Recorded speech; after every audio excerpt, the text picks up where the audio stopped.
நீலகிரி மாவட்டத்தில் தோடர், குறும்பர், கோத்தர், காட்டுநாயக்கர், இருளர் மற்றும் பணியர் ஆகிய 6 வகையான பண்டை பழைக்கூட இன மக்கள் வசித்து வருகின்றனர்.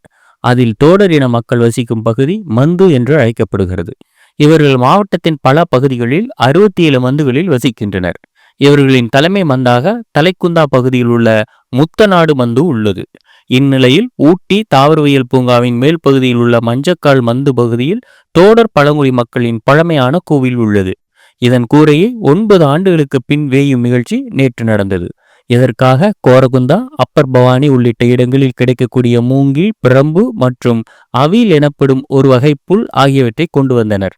தொடர்ந்து தங்களின் பாரம்பரிய உடை அணிந்து கூரை வேய்ந்தனர். அதன்பின் நேற்று மாலை கோவில் முன்பு அவர்களின் பாரம்பரிய நடன நிகழ்ச்சிகள் நடைபெற்றது.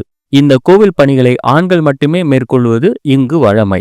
நிகழ்ச்சியில் கலெக்டர் லட்சுமி பாவியா, எஸ்பி நிஷா ஆகியோர் பங்கேற்றது குறிப்பிடத்தக்கது.